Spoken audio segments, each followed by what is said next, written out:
Good morning, good afternoon, good evening, wherever you are in the world. This is Grant Cameron, and I have a special guest on my Paranormal UFO Consciousness podcast today, Jonathan Davies, who I was introduced to by my friend Dave Altman. We had a short conversation last week, and it sounds very fascinating. I said we should get together and maybe share some photographs. Jonathan is pretty active. I really didn't know about him, but he's been pretty active, and he's been attending conferences, talked to some of the top people in the field, has got some photographs, is an experiencer. So I just wanted to meet together with Jonathan and just share stories and see where he's going with his research, and maybe we can work together on something. Good. How are you doing, Jonathan? I'm very good. Thanks, Grant. Thanks for having me on today. Yeah, and you're in Wales, right? Yeah, I'm in Wales, which is part of the UK for anyone who's not aware. Yeah. And so give me a little bit of your backstory. Maybe do you attend the conferences? Do you have conferences in Wales? There's the big Manchester conference. Do you go to that, or is there other conferences in the?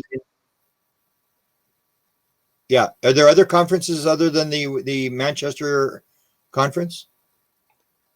No, not really. We've got the Awakening show in Manchester. I was due to go to that last year, but it got cancelled because of the COVID virus.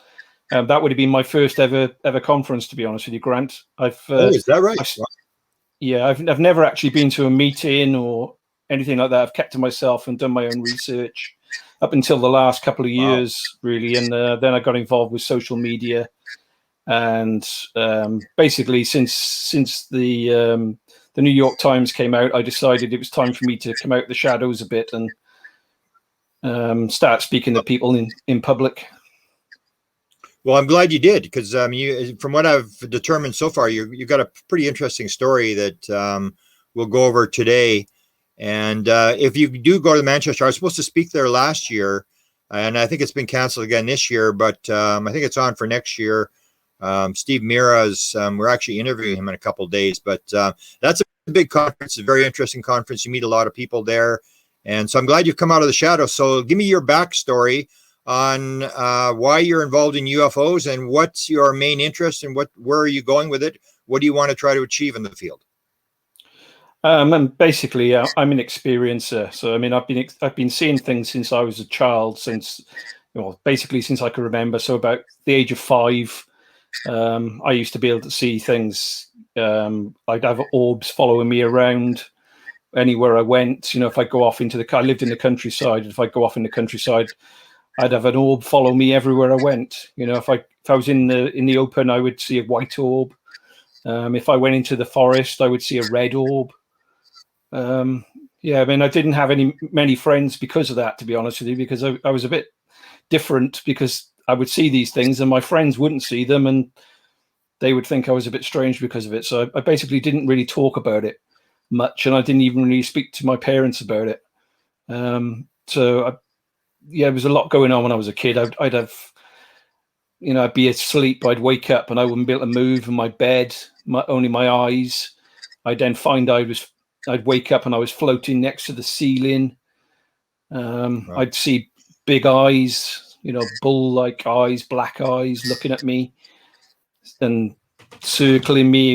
It was all very strange. I mean, I've got no memory of actual beings of such, only eyes, which is a bit strange. Not even a face, not a body, not a craft, but eyes circling me. And the fact that I would wake with, my mouth would be wide open and I couldn't breathe. It was all very strange. What did you think when you were a child? What did you think about this when you were a child? What did you think was going on? I thought it was a bit strange, to be quite honest with you, Grant. I was a bit worried for myself. Like I say, I didn't even tell my parents. I had a big incident when I was 15. I found myself in a field a few miles from home. I had no idea how I'd got there. I had no memory of the day whatsoever. And I basically was looking up at the sky, and as I'm looking at the sky, the whole sky moved as one. and it was basically a giant wedge-shaped craft. It was either one or it was three, like that, 1, 2, 3, because there were rows of lights. If you think of the Phoenix lights or the the Phoenix lights is a good example, but smaller lights and lots more of them, and in double rows. And this thing was like, it was literally miles wide. I could see on my left, I couldn't see as far. It was too far that way because there were trees I couldn't see, and then over the forest was half a mile to my right, and it was past the forest, so it was literally miles wide. I mean, that happened in 1983 when I was 15, and it was 19th of January. I know the date because I found out later that there was a big incident in Wales where I live, which they've named now the Night of the Triangles. There were lots of triangle craft seen and reported right across Wales that night. About 63 witnesses have now come forward saying that they saw triangular-shaped craft, mainly down in the Swansea area of South Wales, but literally right across Wales. I lived in Newport at the time, or just outside Newport, so it was literally all the way across Wales these things were being seen on that evening. I got interviewed about that recently by Sufon in Swansea, the Swansea UFO Network. I've since become a member of the team to do some field research with them. So that was my first major experience. I didn't have any memory of the day, like I said. When I got my bearings, and I saw this craft had finally moved away enough, I felt like I was in a bubble, and there was no sound around me. There was no... I was in a T-shirt in the middle of January, which in the UK at that time is freezing cold winter. Jeans and a T-shirt with no memory of being there, and literally there was fog around my feet. But there was a river next to me, so the fog probably came from the river. But it was very eerie. So I literally got my bearings, knew where I was, ran home, didn't see anyone all the way home. Got to my front door, and I thought to myself, I better not go in because I got no idea what I've done. I might be in trouble with my parents. So I went round the back of the house and came in the back way and climbed up the drain pipe. I climbed in through the bathroom window, went to bed, and dreaded the next morning thinking I was going to be in trouble. But I didn't get any problem off my parents the next day. They didn't say a word. So I thought to myself, well, I'm not going to say anything because otherwise I might get in trouble. Do you understand? So I never mentioned it to my parents. I mean, I know that I'd been to school that day because I obviously didn't have my school uniform on anymore. And I know the day of the week that it was because I had my rugby boots were still dirty from playing rugby that day. So it was a Wednesday. I know that. And that's how I know the date for the Night of the Triangles. It all matched up. That's how I found out. Basically, it was the same occasion. But there was never any other witnesses that I've been able to find for that, which I've always found ridiculously crazy because of the size of the craft. I mean, the whole of Wales should have been able to see it and it should have been reported, but yet I'm the only one that saw it. I mean, that's been the nature of my experiences. I tend to see these things when others, even if they're around me and I've been in crowds, they see nothing and I see objects. I might be at a firework display and I'll watch a green emerald craft come in and stop. And the other people in the crowd won't say a word. They're not looking at that. They're watching the fireworks and they don't notice. But I notice now that every time I go to a firework display, I will see that object, but I don't know whether it's personal to me. I've no idea why I'm the one that can see it and they can't. To be honest with you, it frustrates me. I wish they could see it. I wish they could all see the orbs and everything else. It's very, very frustrating. I mean, so that was the first major experience with the wedge-shaped craft. But then, can I ask a few more questions about that? Because I'm just finishing up on a book on triangles, so it's kind of weird that you're talking about this. So the Night of the Triangles, has it been written up somewhere? I mean, all the others, because I haven't really heard about this. Yeah. And you describe, was it like a triangle? Or was it just the lights on the sides, like the two sides that would be like the wedge or like a boomerang type thing? Was there a back to it? And was it flying with the pointed edge forward or going the other way with the pointed edge away from you? it was pointed edge going away from me, and it was wedge shaped, like the Lublic lights. Is that what it's called? The Lublic lights. So that sort of, those sort of rows of lights like that. But it was huge. So was there a craft, or just you could see the lights, just to make out the thing? No, I could. Was I there could just carry on. Sorry. No. Just a little more description on the craft in terms of what you could see.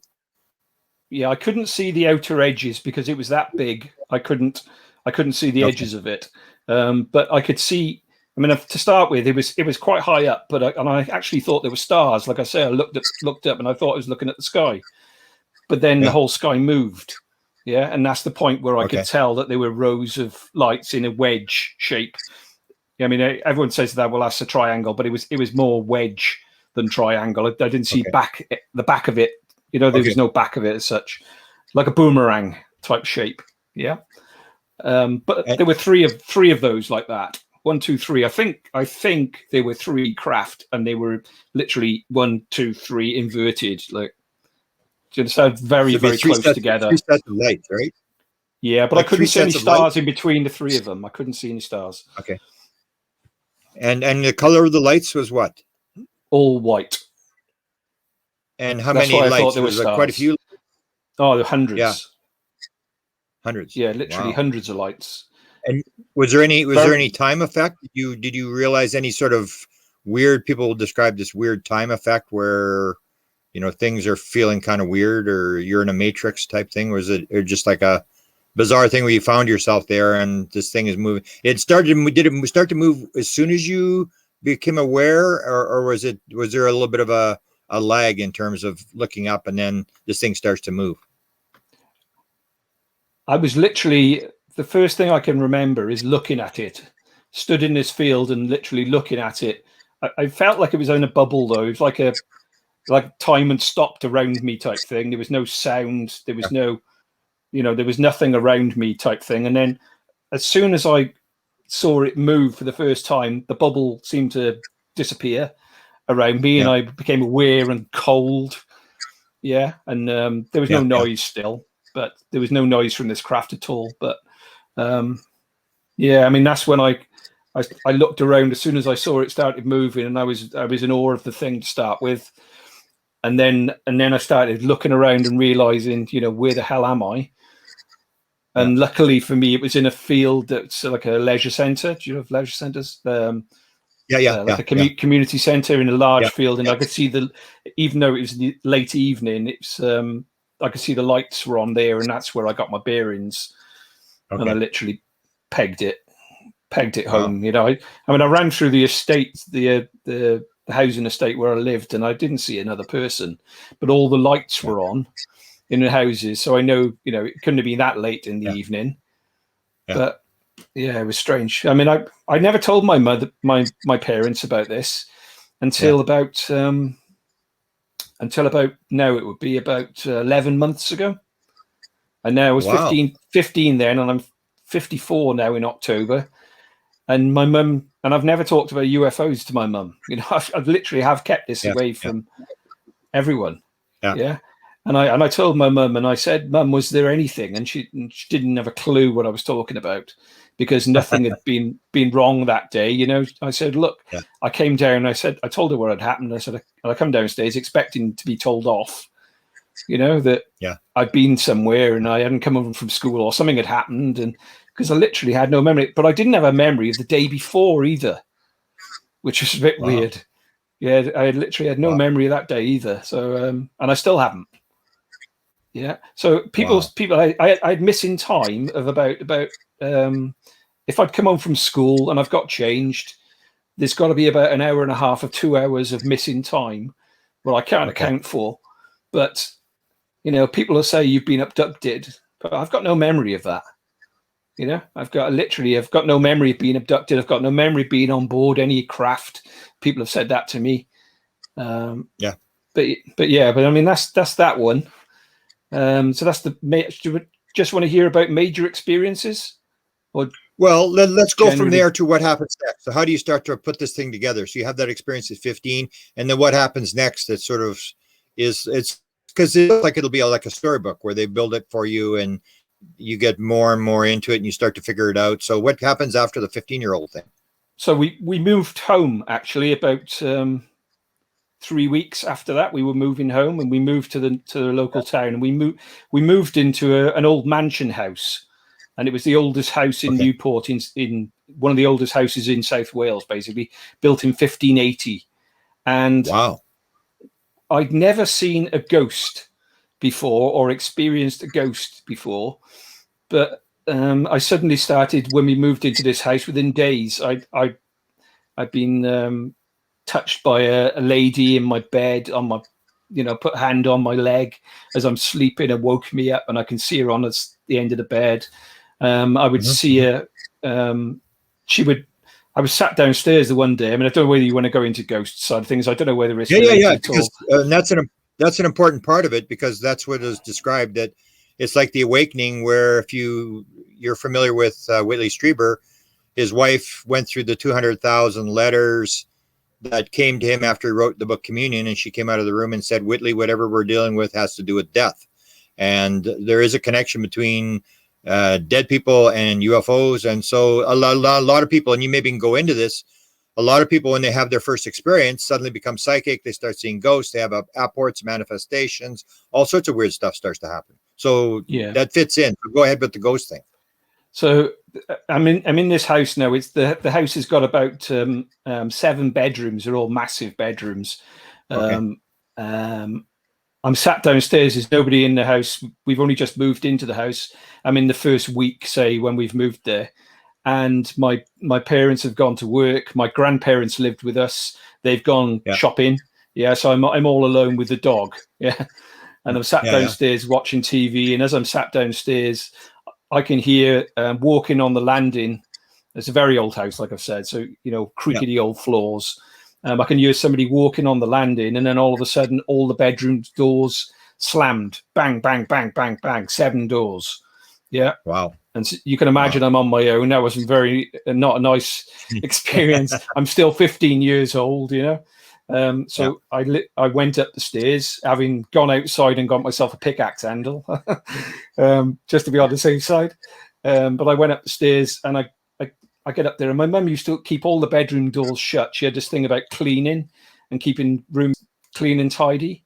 So she used to keep all the doors shut to stop the dust. Yeah. But I get upstairs, and even though I've just heard all the doors slammed shut, all the doors now are wide open in every room. They're wide as far as they could be open. They're all wide open. So I looked in every room. I looked under all the beds. I looked everywhere. Nobody. Okay. So I shut all the doors. I go back downstairs. I've got my dog next to me now. I'm thinking how the dog's going to protect me. I don't know. But, I've got the dog, and I've got my pickaxe handle. And the same thing happens again. Bang, bang, bang, bang, bang. I get upstairs, and all the doors that I've just shut are wide open. And one of the rooms in the house was a chapel. Okay. So like I say, it was a very old house, and it had, the windows were all hexagon shaped, leaded windows. And it was called the Queen Anne room, because supposedly the Queen had stayed there. It was built by the people. Have you ever heard of Captain Morgan, the pirate? His family, basically, the Morgans and the Herberts, built a house called Tredegar House, which is the biggest and oldest mansion house in Newport.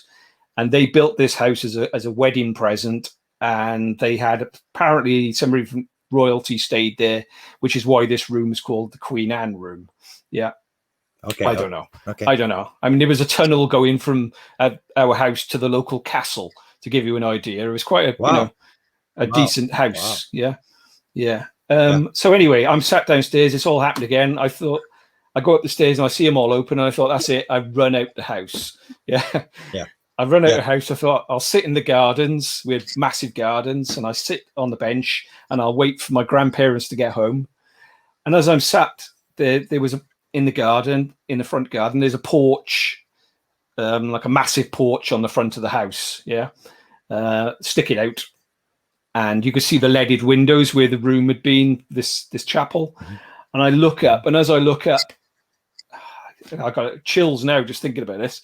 As I look up, there's a little old lady looking straight down at me. I can see her clear as day. And it was, and oh God, the chills going through me, Grant. I can't tell you. And the memory will never go away of that one. But that you know, the ghost side of things just went on and on and on. My sister was actually living in that room. That was her bedroom, and she moved out because of the ghosts. Yeah, she literally moved out. She was 18 and she left home because of the ghosts, and we never used that room again. Yeah. Wow. And next door to us, I mean, there was the mansion, but it was a like a club next door, and they converted it into a club. Yeah, and a house, and the room with the chapel is, there was somebody staying in the room on the other side of the wall. I mean, the walls were like 6 foot thick, you know, they're ridiculously thick walls. But there was a rugby player. I mean, you know about rugby. Canadians play rugby as well, yeah. Sure, so there was a very large Canadian rugby player friend who was staying the night, and he saw exactly the same woman that I had seen. He was telling me, and he left in the middle of the night. He left. He wasn't willing to stay there. Yeah, so I mean, we had a lot of activity. I mean, they would constantly push me, touch my head. I would be woken up with "wake up," you know, and all these sorts of speaking to me. Very strange. I mean, I've tried to stay away from the ghost side of things because, to be honest, that's a lot harder for me to accept than the UFO side of things, which has become very normal for me. Yeah. I mean, I see things every couple of weeks. Yeah, I mean, I normally see the giant size orange orbs. That's what I normally see, but car size. I don't tend to see the small ones anymore. The last time I saw the small ones, I'd been out in the countryside, and I went into the woods, and the red one had followed me. The red orb had followed me as normal, which always seemed to happen when I was on my own. And I suddenly my appendix was starting to burst. Okay. Wow. So I was literally on the floor in agony, in the middle of the woods forest, having to crawl home. And as I'm in agony on the floor, crying out in pain, I got surrounded by orbs. These small tennis ball size, all different colors. Well, not all different colors. I mean, they tend to stay with white, red, and orange. Those are the colors that I tend to see. Yeah, no other colors. But they just literally surrounded me. But I was in such pain. I took it in that they're around me and thinking, what's going on, you know? And I literally crawled home, and I got taken into hospital and had my appendix taken out within hours. Wow. Yeah, but that was the very last time I ever saw the small orbs, which I've always found out a bit strange, you know, because, like I say, up until that point, they always followed me around. Well, that stopped on the point when I suffered all that pain, and and how long ago was that? How long was that? I was about 13, 14 I was. So 1981, something like that. Okay. Yeah. So and the big ones, like they're in fairly close. You can see them in fairly close. Like the big ones, you said they're about the size of a car. Yeah, I mean, I'll show. Do you want to see a picture? Yeah, if you can share screen. Share screen. So we can. Yeah. Just bear with me a second. Sure. Yeah. Yeah, you got some good photographs. You sent me some photographs. We'll have to go through some of your photographs, and you can tell some background stories to.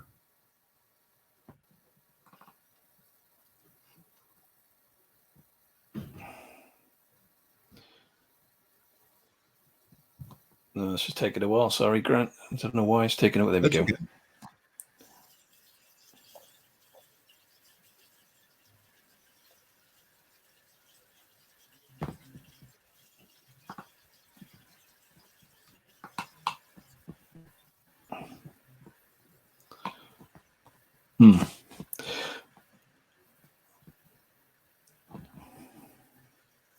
Let me try that again. Sorry. Okay.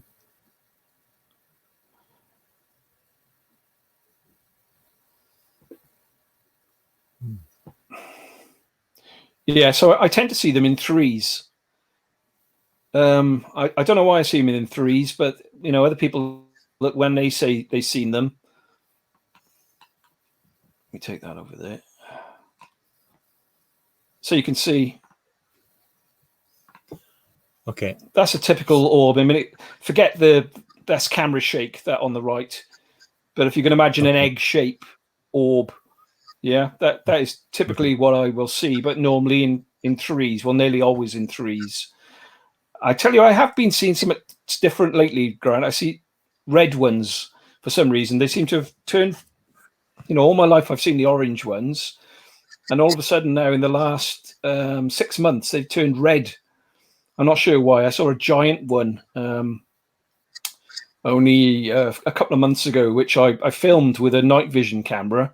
It was huge. It was only just above my house where I live now.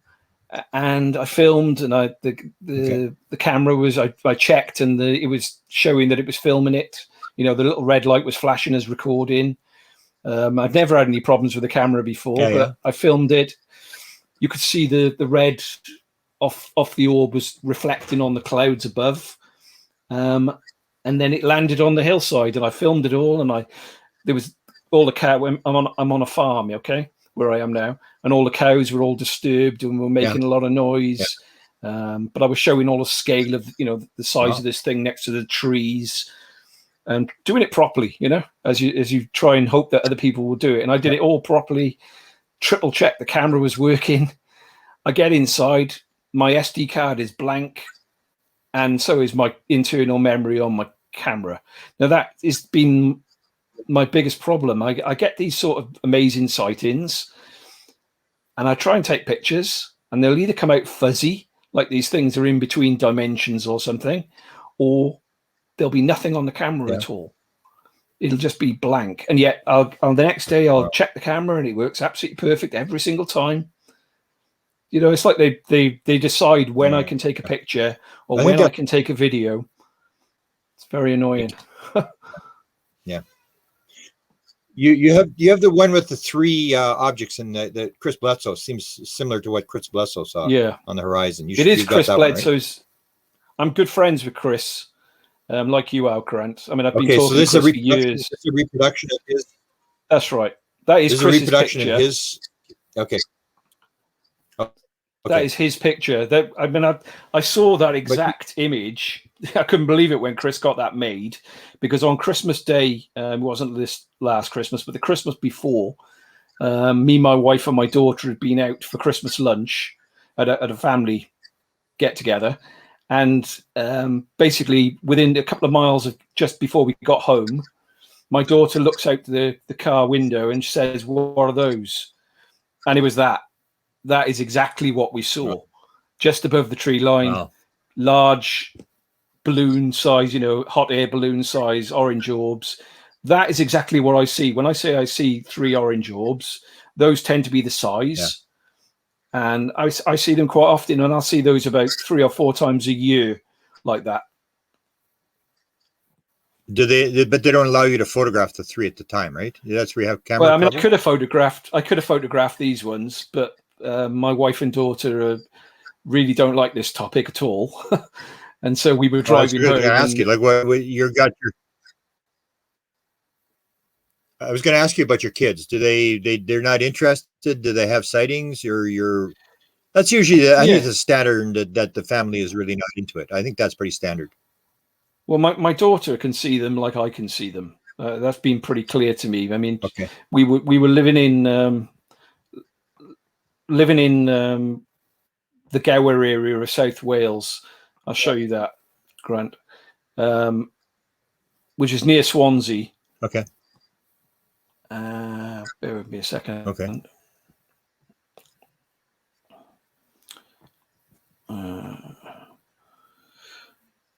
We were living in the Gower area of South Wales, and my daughter was 2 at the time. I mean, we were literally on the coast of the North Gower Peninsula, which is right next to Swansea. And I'm sat downstairs. My wife's upstairs having a shower, and me and my 2-year-old are in the living room watching TV. And my daughter wanders over to the window, and we had a perfect view of the coast. We were literally on the coast, and no other houses in front of us. Yeah, we're literally directly in front of the estuary. And my daughter says she wasn't speaking very much. She wasn't speaking very much at that time. And she says, bright. Yeah. And my neighbor had tennis courts next door. So that is basically the area. So you can imagine my house is here at in the middle, say. You can't see it, obviously, but that was the sort of view that we had. Yeah, looking over the estuary. Wow, beautiful. Yeah, it was a stunning location. So my daughter says bright, and I walk over to the window, and I look over to and on my left, my neighbour's got these tennis courts, and they had a tree in the right hand corner, and right by that tree, there is an orange orb. Yeah, just like the sun. And it's just sat there. I mean, that was it was the 7th of October 2010. It was between 8 and 9 in the evening. So it was dark in the UK then. And I'm looking out the window and I'm looking at the sun and I'm thinking, what the hell, you know? And all of a sudden the sun just shoots, this orb just shoots to the right. And remember, we're on top of the hill and it shoots down onto the estuary. And I think it's crashed because it was the speed of the Tic Tacs. If you blink, I would have missed it. That was how fast. I've never seen the orbs. When I've seen the orbs in the past, they've never moved that fast. You know, they normally just mosey along around me. You know what I mean? I've never seen them shoot at a crazy speed. This was blink and you miss it speed. And I literally saw it shoot down and I thought, oh my God, it's crashed. But there was no explosion. I opened the window. There was no sound. So I'm looking down at this thing now and all of a sudden it starts, massive flashes of colors start coming from it. Literally blindingly, bright colors. 3 or 4 different colors, the usual red, white, I think there was a green. I can't remember on the colors now, but massive flashes. So I run down to my office and I grab my binoculars. And I just bought a brand new camera. I'd literally had the camera for about 2 days. High definition camera at that time, They weren't as good as they are now, obviously, but high definition camera. So I grabbed the camera. It's still in the box. All I've done is when it's turned up is put batteries in the thing. I hadn't learned how to use it. I didn't have a clue. I hadn't set it up at all. It was for taking product pictures for my business. So I get back up and I'm looking now through the window with my binoculars. As I'm looking, all these massive flashes of color, blinding like a lighthouse. And then that sort of slows down and I can hear in the distance to my right, which is inland, I can hear what sounds like a Chinook helicopter. And I can hear it like the Chinook twin rotor helicopter, military helicopter. And I can see the 2 lights now coming from inland towards this object now that is on the ground. The object has stopped flashing now and it's turned blue. I'll show you a picture of that. And you can see. So you got a picture of this while it was there? Yeah. And so it transformed. The orange orb transformed in. Okay. It transformed into this. Once the flashing stopped, it turned into this blue object, which I've never heard of that before. I've heard of. I'll try and enlarge it for you. Wow.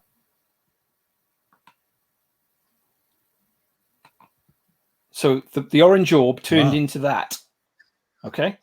So that's the point when the flashing stopped. Okay. And what's the orange stuff in the back? What is that? I'm not sure, to be honest.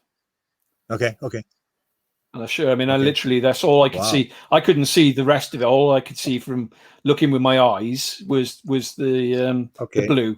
Okay. Yeah. That just came out on the pictures. Okay. I don't know what that is. Okay. So the helicopter's coming and it comes towards it. So the helicopter, the helicopter is low now. And I can see 2 small lights, a red and a white light. And it's very low for a helicopter. And it literally gets right up by the object, the blue object. And as soon as it gets within, 100 foot of this blue object, the helicopter vanished right before my eyes. Literally vanished, including the sound, Grant. Okay, so it was very loud. I had the window open. I could hear the do all the way, and it's obviously got a lot closer to me, and it was very loud. But the point, and it just literally there was a light shone between the two of them. I'm not sure whether that came from the object on the ground or from the helicopter, but it was like a beam or a light or a shaft of light. And as soon as that happened, the helicopter vanished, and I can hear the helicopter now is back where it was before, back inland. And the same thing happens over and over again. It would come all the way up to the object. I'd watch it come all the way in. I'd hear it getting louder and louder. It would get to the blue object on the ground, disappear. And that happened 8 or 9 times. Okay. So, I haven't mentioned there was another object that arrived that was directly opposite my position and in between me and the blue object on the ground, and that was like the size of a very large moon, but it was like a greeny fuzziness all the way around it. It was a strange colors around it, white but with a green edge to it. So that was there. Why all this is going on? This is all over the space of an hour. I'm taking pictures. I've taken loads and loads of pictures, and just when I think it can't get any weirder, another object comes in from the sea, which is like an emerald green colored object. But this is very low all the way in from the sea. And just watch it. I think I didn't see it to start with because it was like I wasn't looking in that direction, if you like. So it got quite close before I even saw it. But then it went right up to the blue object, shone a light. I've got a picture of this, Grant. Give me a sec. Okay.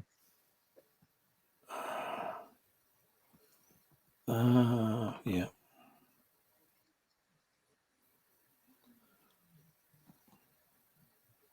There is the white object. Can you see where my cursor is? That's the white object with the green haze. Okay. Yeah. Okay. Okay. This object is the object that came in from the sea. Won't be a second.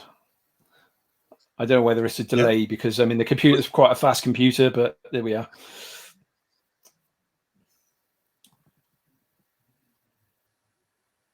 Okay, here we go.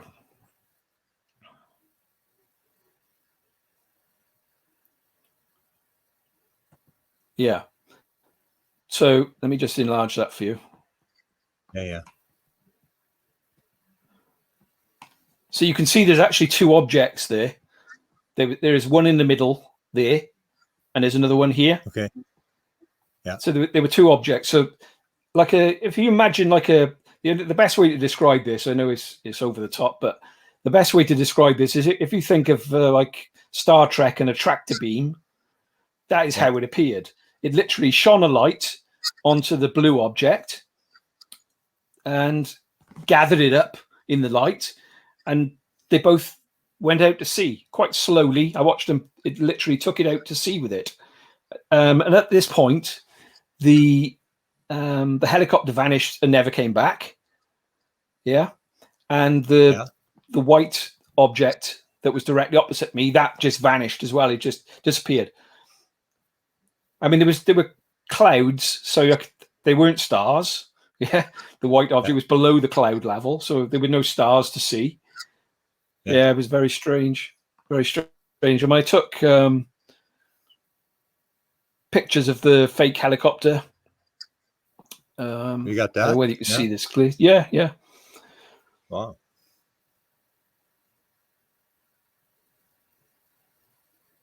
Fake helicopters are a thing, Grant. I know. I'm sure you're probably aware of that. They are literally they are a thing. You think of Cash Landrum and 28 helicopters that could not be identified as coming from anywhere. I've actually got that in a message from Eric Davies yesterday. He was at the SCU conference and he made I'll read it out to you actually, what he said to me. So this is the fake helicopter. So Eric Davies talked about these helicopters. Do you know Tony Bintz from London?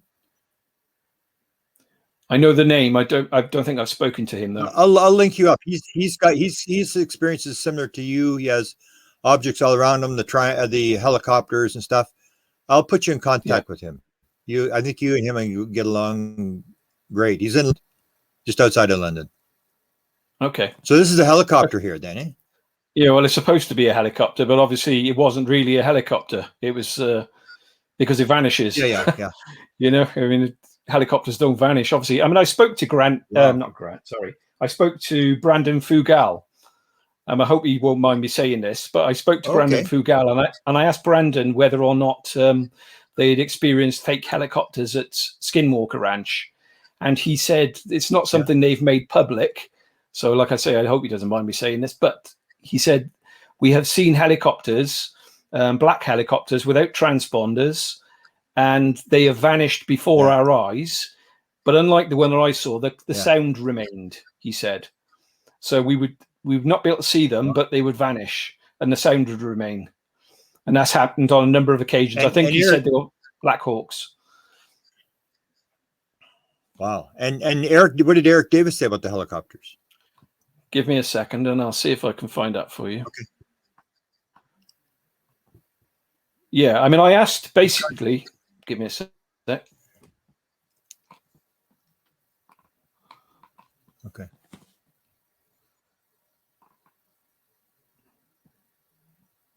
Yeah. So basically, I was at the SEU conference, and Hal put off. Explain to people what the SEU. Explain to people what the conference is for people who don't know. It's basically scientists who've now got together to work out what the hell is going on in this topic. Very influential scientists are involved in this, and I'm fully supportive of their efforts. If you put in SCU, you'll find their website. I think it's SCU. I'll put that in the notes for you, actually, Grant, so you can have the website address. Okay. Yeah. Okay. So Hal Puthoff is speaking, and why Hal Puthoff is speaking? I'd submitted a question about can they alter perceptions? Can they manifest as anything they like? Based on the paper that Valet and Eric Davies had written. Okay. And I'd already corresponded at this point with Hal Puthoff. We've been chatting in the background, and he told me that I should read that paper, which I'd already done. So I took advantage of the fact that I noticed Eric Davies was actually in the crowd, and I put this message out. I said, Eric, I've encountered helicopters that have vanished before my eyes. Chinook. It was very close, and the sound vanished as well. This happened on 8 or 9 times. It was used to distract attention from the orb that had landed. I mean, I've come to that conclusion now. Basically, it was a fake helicopter, and it was basically to anyone who was watching that shouldn't have been watching type thing would think that this was maybe a human military type operation. Yeah. I mean, so I sent him that, and Eric came back. Jonathan, similar military-looking black helicopters, many of them appearing to surround the large diamond-shaped UAP, and none of the helicopters could be identified or tracked down through the Air Force or Army. Issue was seen by the Cash Landrum in 1980, which is the one I said about. I mean, if you think about it, Grant, 23 Chinook helicopters were supposed to be involved in that. I mean, it's the ideal candidate for basically either their perceptions were altered and they weren't really seeing helicopters, or something was manifest in 23 helicopters, fake helicopters, because they couldn't find where they'd come from at all. I mean, I looked into it since then. If you read Operation Trojan Horse, John Keel's book, he also mentions fake helicopters during that operation in the North Sea were seen. And also there's a video that I've been pushing lately that I found a while back that was released by, I think it was sanctioned by the Russian government. And basically it was a soft disclosure on USOs, where the Russian Navy were encountering USOs, and they basically trapped a USO in a fjord, in one of their fjords, and they were trying to destroy it. That's what it basically says in this video. And while they were trying to destroy it, a fake helicopter appeared, distracted them. And while they were distracted by the fake helicopter, which was not performing like a normal helicopter, it was way too fast. while they were distracted, the USO escaped. Yeah. Now that is in the video. I mean, I'll send you a link to the video if you're interested in that.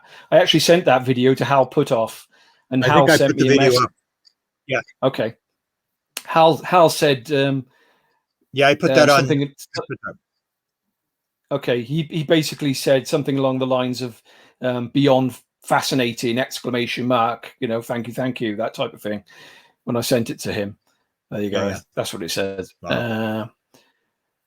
There we are. So so during the speech at the SU conference, Hal actually commented on my fake helicopter element, the landing in the case. He told me to read that valet paper, like I said. Let me just see. I don't want to go over the same things that I've already just told you. He also said in the conference when he was speaking. Yeah, he also said when he was speaking at the conference, this is just from memory, to be honest with you. I mean, it could be slightly different what he said. Grant, I don't want to, put words in his mouth. This is what I typed up afterwards, what I believe he said. Okay. Yeah. He also said he was interested in the more stranger. Sorry, my dogs are barking. Apologies. That's okay. He was more interested in UAP cases that were the weirder cases. Because they tended to be the more truthful cases. People don't tend to come out with the stranger things. He gave the example, if a witness says something like the craft was 30 foot across, but when I went inside it, it was the size of a football field. Those tend to be the cases that he believes more, he said. I'll show you something else while I'm on you. I'll change the subject slightly. Davis talking? Yeah, that was actually Hal Putoff. That was interesting. That was Hal Putoff. Okay, that's interesting because I've talked about that quite a bit. Yeah. I've got a couple of people that described that to me. Because I've got this on screen, you might as well see it as well and hear this. Because when we were in the chat, Eric Davis brought up, or somebody brought up the Collins Elite with him. You're aware, obviously, the Collins Elite. Okay. Yeah. And yes, okay. Shall I just read what was said? Somebody said to him, yeah, sure. This is in the chat, I'm not sure who said it, but they said, I find it just incomprehensible and bizarre that the Collins Elite may be setting overall policy around this area of research. Eric Davis went back and said IC stands for the intelligence community, because he'd already asked him what did that mean. And he told him to read Greg Bishop's book on the Collins Elite. And then he went on to say the Collins Elite aren't always the people that set policy. They are the people that can authorize or not authorize programs and or authorize or not authorize congressional funding, etc. They can be mid-level managers, high-level managers, and they can be senior executive level.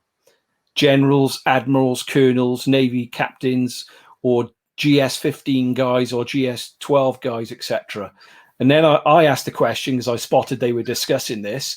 Eric, are you saying the Collins Elite are real? And Eric said, the people that set policy are either religious fanatics or they are UAP deniers on the basis of biased science dogma. I mean, I think he said that basically because recently you're probably aware that Lou Elizondo's comments on the sort of people who've been obstructing the UAPTF team in their investigations, who are putting barriers in their way. So I think this was Eric supporting Lou. Yeah. Saying this publicly. I mean, I've got no proof of that. That's just my own feeling on the subject, but it's a bit, I can't remember anyone else actually coming out publicly. I know we're at a conference, but it's a public conference. Anyone could attend. There were no restrictions on who could see this. I mean, anyone could have published this and tell you what I'm telling you as well. Yeah.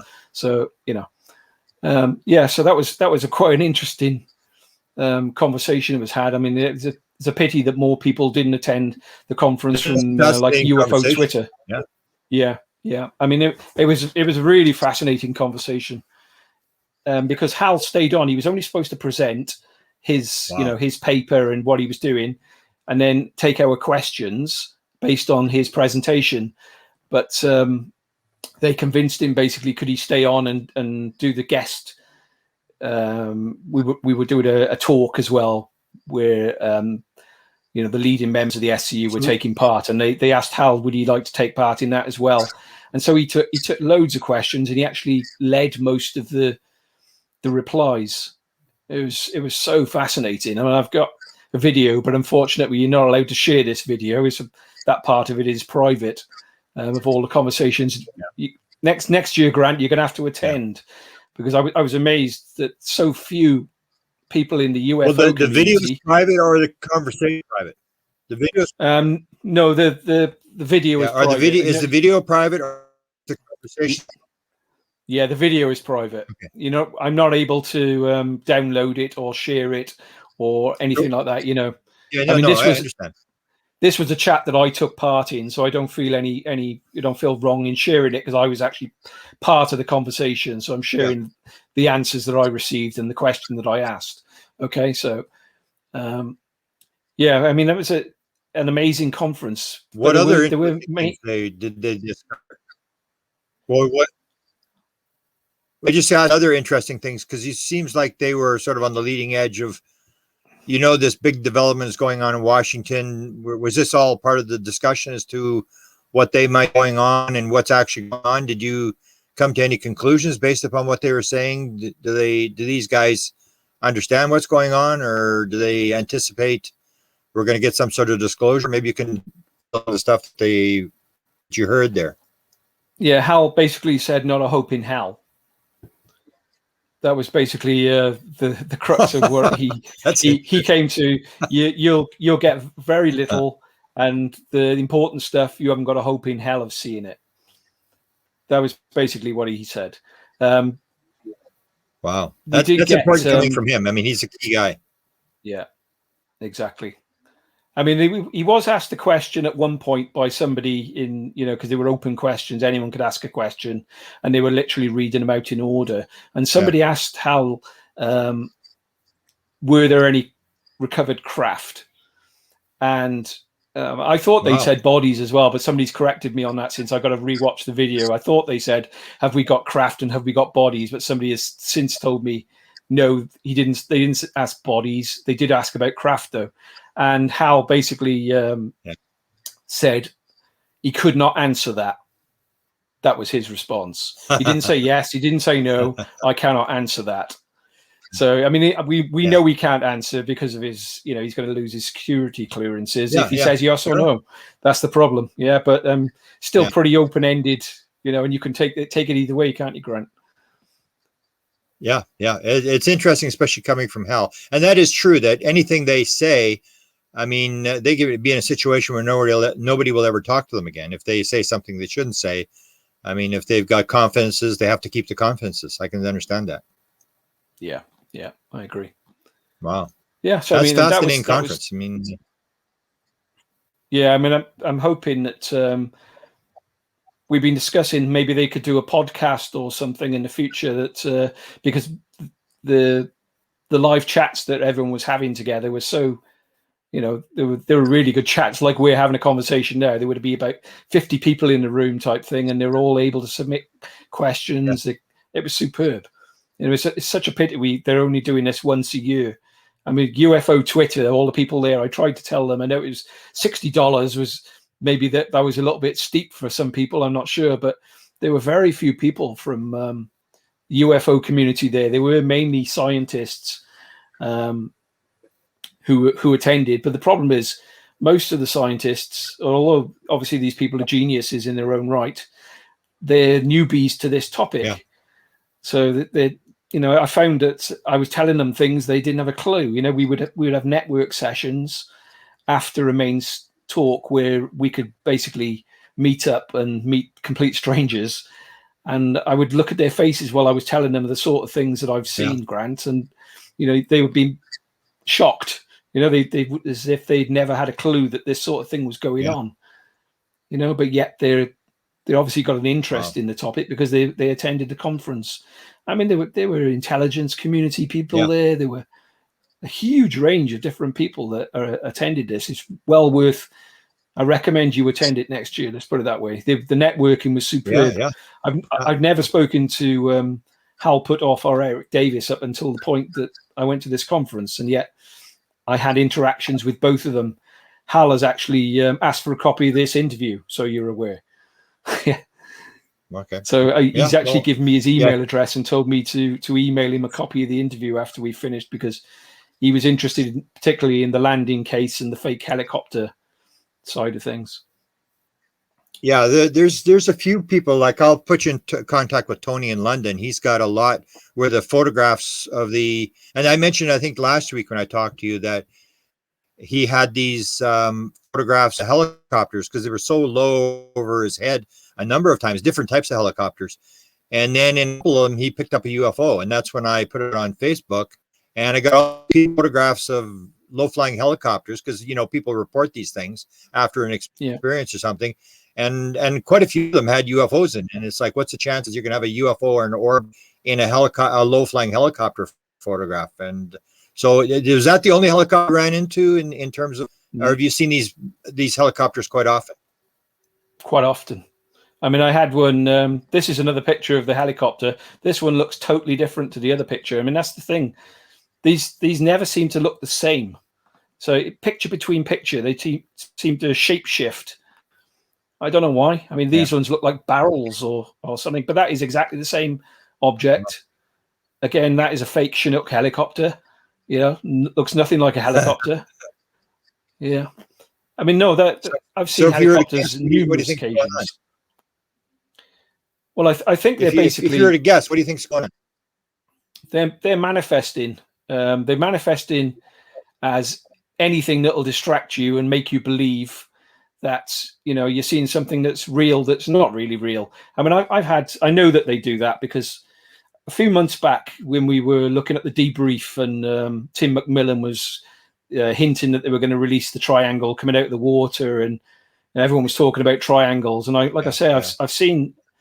never seen a triangle up until that point. I've seen a wedge-shaped craft, like I talked about, like the Lubbock Lights, but I've never seen a triangle. I mean, all the triangles that were spotted on the same night were down in West Wales, so I didn't actually see a triangle. So I thought to myself in my head, why have I never seen a triangle? I've seen every other type of craft. I've seen tic-tacs. I saw a tic-tac through the window I'm looking out at now a couple of weeks ago, Grant. Right? I ran outside with my camera. It was moving too fast, and all I got was the sky. Yeah, so I missed it, but unfortunately. But that's not the only time. I've seen cigars. I've seen every type. I mean, I'll go on to other things in a minute. But basically, I was thinking, why have I never seen a triangle? So that evening, I got to bed. I wake up. It's about 3 a.m.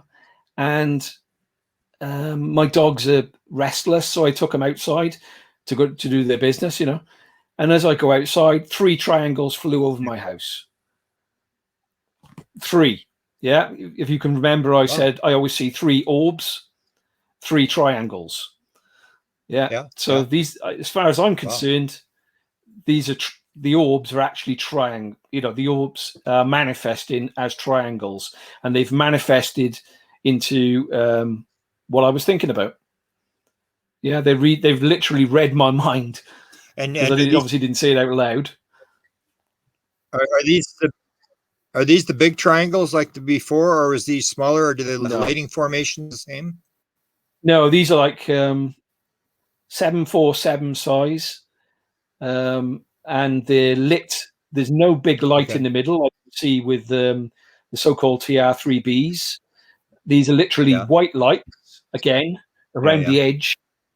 Yeah, literally a triangle shape, and 1, 2, 3, all in a line, straight over my head. And I knew straight away though this is fake. Wow. I knew because I've started to learn. I'll tell you something else about helicopters that happened. I was living in another home not far from where I'm living now, again in the middle of nowhere. I tend to live in the countryside, and so we had nobody around us. Me and my wife, it's about 2 a.m. We're in bed, and we get woken up by what sounds like a Chinook helicopter about to land on top of our house. It was above the roof. The whole house was shaking. Okay, we're in the middle of nowhere. There's no lights around us yet. If I look out the window, there's white. I can see all the ground outside the window, all lit up. Okay, and the whole house is shaking. It's an old barn conversion and wooden beams, massive wooden beams. and the whole house is shaking. So I run downstairs. It's quite a long, big house. I run to the kitchen door. I open the kitchen door, and at this point, I've seen lights still outside through all the windows as I'm getting there.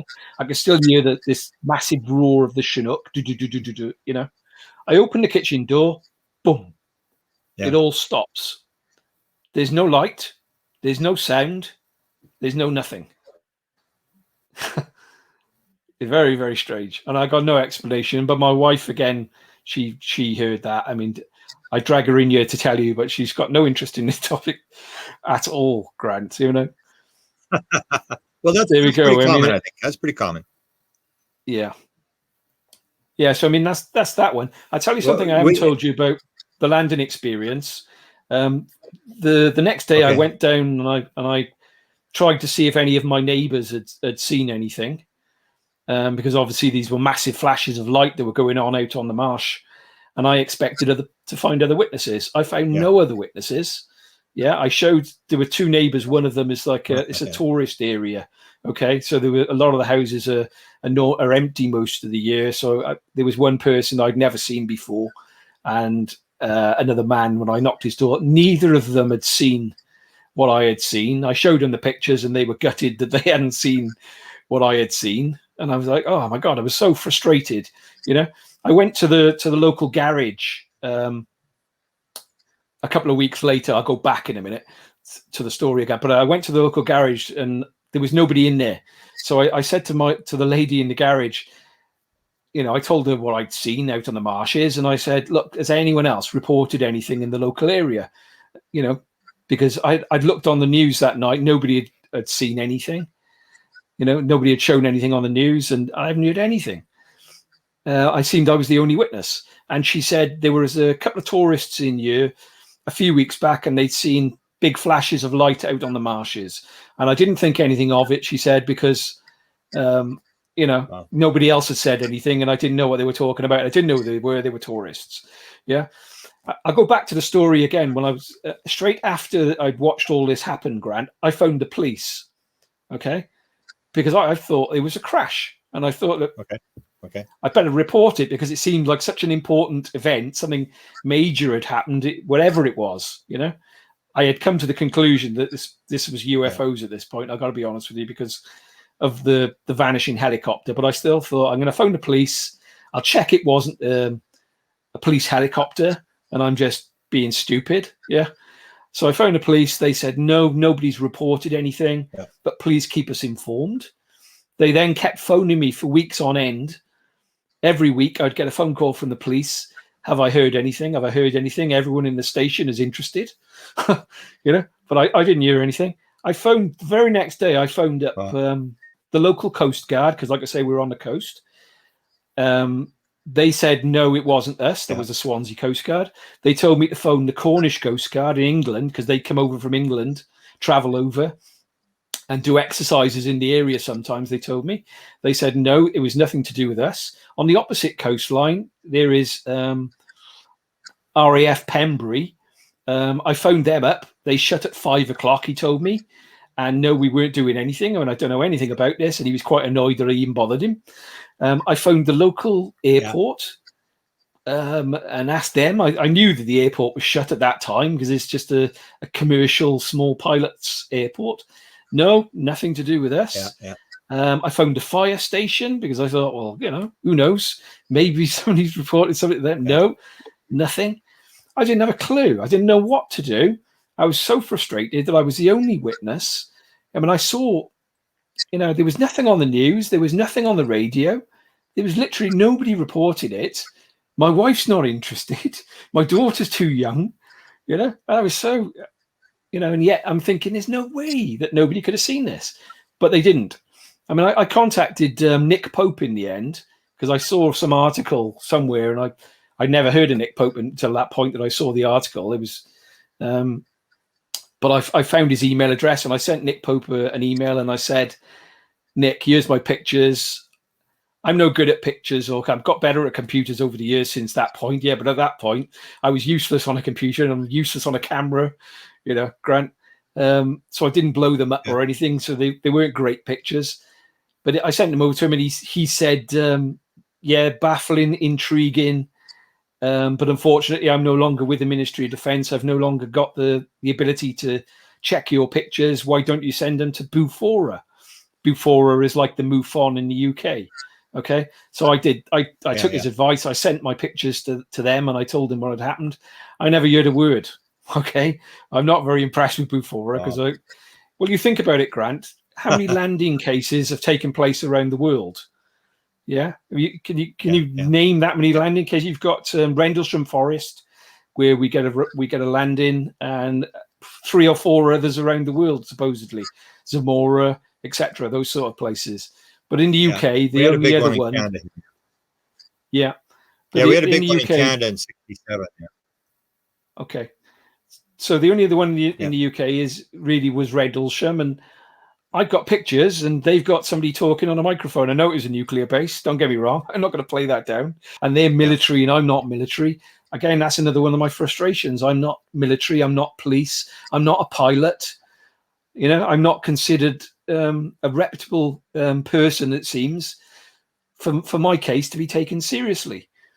And yet I've got pictures, and none of these are such unusual pictures, and but it took me 10 years to get anyone to cover this story. In the end, Dave Partridge from Shadows of Your Mind magazine contacted me and said, would you like me to put it in the magazine? And I thought, oh my God, finally, so he put a double page spread in the magazine, and then I got a few other podcasters asking me for interviews, and I thought, great, finally. I mean, I've been doing all this research all these years on my own, and nobody who's wanted to hear my story, and all of a sudden, all these people want to hear my story. And I joined Twitter not long before then, and I've made a lot of good friends. I've blocked all the trolls, so that I have quite a good experience on Twitter as compared to a lot of people. So I mean, in Wales that we're very lucky because it's such a hot spot. There are things going on constantly. Like I say, I see things all the time, but I'm not the only one. These things are going on in the Swansea area in particularly, which is why SUFON is based in Swansea. The Swansea UFO Network is an absolute hotspot. I'll show you something that I found today, actually, Grant, if you don't mind. I found a magnetic anomaly map of South Wales, and here it is. Okay. Bear with me. And when you see this come up, you'll see the red areas where the intensive magnetic anomalies are occurring. Okay. Have you talked to Steve Mira, who runs the Manchester conference? Yeah, I talked to Steve because I was trying to get Chris Bledsoe in at the conference last year before they cancelled it. He does the magnetic anomaly stuff. He'd be interested in what you're doing here. All right. Okay. So if you look at the most intense area there, I lived at that point. That's where the landing took place. Okay. So where's that? That point is right there. Okay. Yeah. Right where I've put the cursor. So, and directly opposite is on the opposite coast is Bury Port and Llanelli on the opposite sides of the coast. So it's quite a distance. So it landed. I'll show you exactly where it landed. Actually, Grant, I know exactly where it landed because it was my view. I had an office. I worked from home. Okay. Yeah. And I knew exactly where it had landed. I'll show you now. Oh, there's another part of the story I still haven't told you. There's so many things that have happened. I tend to skip. I do apologize because no problem. So many things have happened. You forget. So just up the road from where I am is a castle where I was living then. It's called Weobley Castle. And to get out onto the marshes, they had a track because the farmer used to keep sheep out on the marshes, salt marsh lamb. Okay. Mm-hmm. And he had if you look, let me just blow it up. Miss that. Right. So that's the castle. And if you can see a track going out where my cursor is. Yeah. So about where my cursor is, that is where this thing landed. Wow. Okay. So this is up on top of the hill. You can imagine the castle is overlooking up on a big mound on top of the hill, quite high up. Yeah. So we're looking down on the track, even though it looks level. It's not level. So that actually landed there. So something I haven't mentioned is the very next day, again, I'm in work, and 'cause I work from home, and I'm looking out my window in the office, and my view is where that track is and where that UFO had landed, the orb, yeah, and two black vans. See the black van behind? Two Yeah.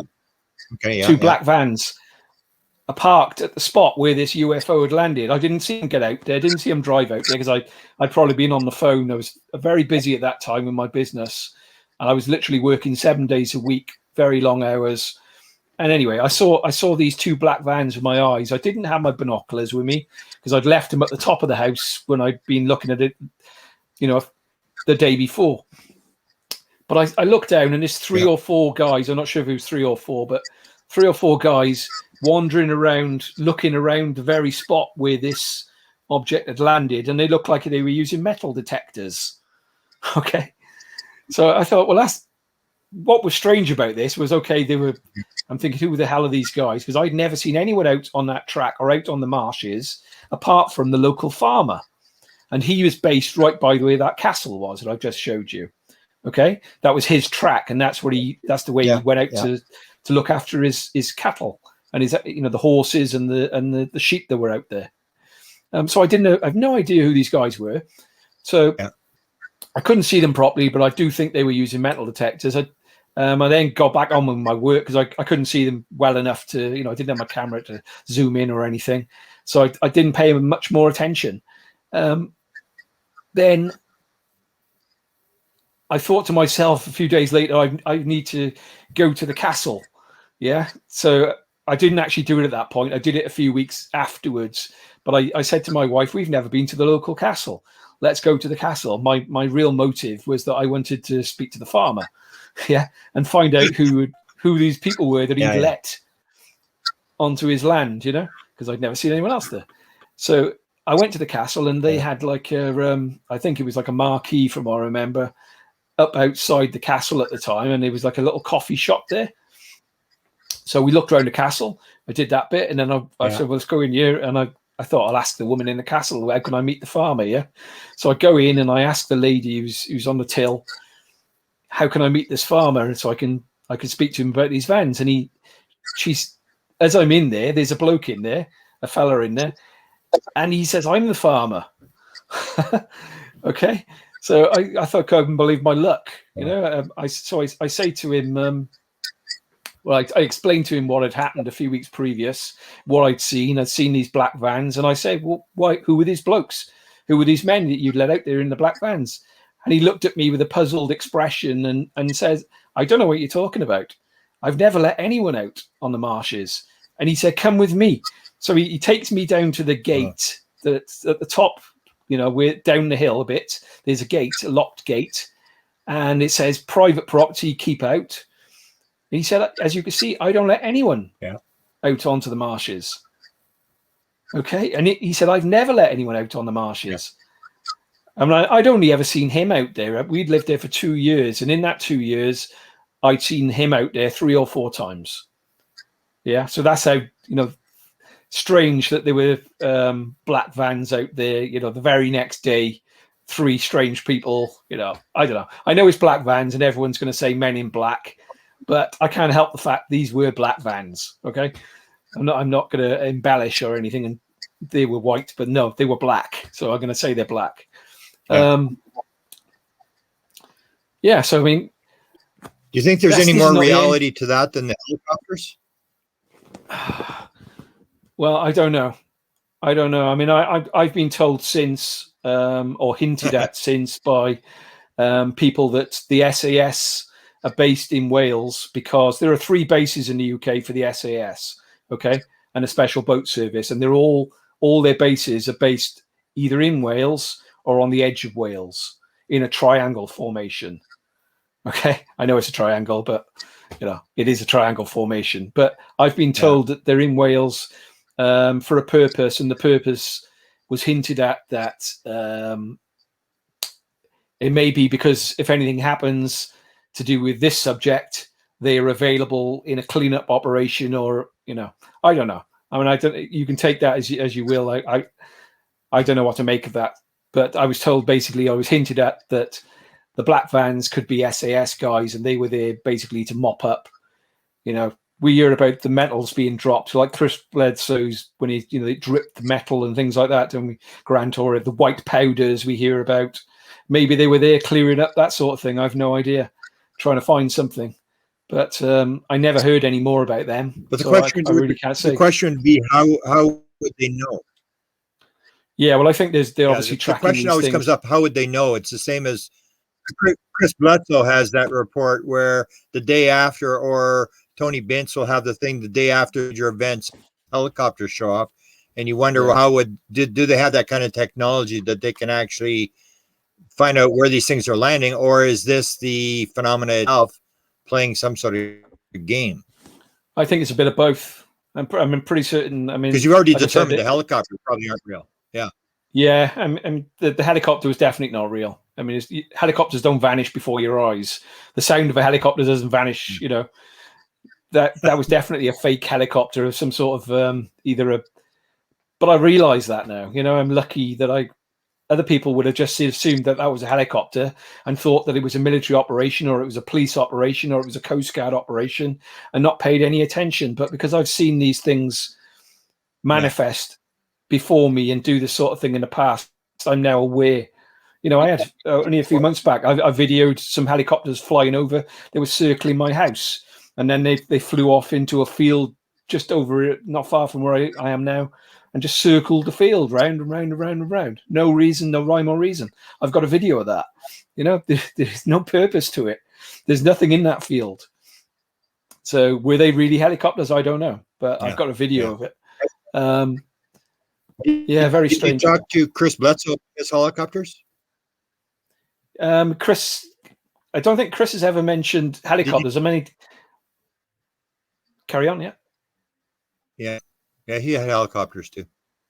Yeah, he did. I didn't know that. Yeah, it's pretty. When you start looking around, it's a little more common than people think, and it's always this bizarre thing. A lot of times when you see the UFO, what's the UFO doing? It's not doing anything. It's sort of flying along, letting you look at it, and then it disappears, or it doesn't land. It doesn't. You had the one case of landing, but it's this bizarre thing. You start to wonder: is this just for your entertainment? And that would be one of the big questions I'd ask you: is why you? Why are you in the middle of this phenomenon? Do you have any idea or speculation of why you're seeing this when other people aren't seeing it, or are you part of this phenomena, or what's going on? I have no idea. I have absolutely no idea. I mean, all I know is I don't take part in any CE5s or anything like that.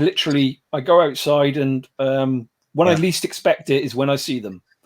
Yeah, so I might be looking at the skies all the time and not see a thing when I'm seriously looking for them. But the very moment that I don't expect to see them and I just glance, that's the moment that I will see them. I do find that strange. Yeah, the way, I don't know. I mean, I'll tell you something Chris Bledsoe did with me. Chris is obviously religious, as you're aware. And Chris believes we're dealing with angels, and these are entities that are angels. Yeah. Okay. So Chris said to me, because he knows that I'm not that religious. Yeah. I'm spiritual, but I'm not that religious. And Chris said to me, look, I'm going to prove this to you the one time. And he said, I want you, next time you go outside and you see something, to ask if there is a God. Let me just get rid of this share screen, Grant. Okay. Is it stop screen? Yeah, let me just get rid of that. Sorry. So Chris says to me, next time you go outside, I want you to ask if there's a God. So that is obviously a strange thing for me to ask, not being religious. Yeah. So anyway, I go outside the very night that he asks me to do that, and it's a clear sky, and I spot what I think is a satellite. Yeah. So I'm just looking at the satellite, and I thought, well, go on, I'll ask the question. Is there a God? I say out loud.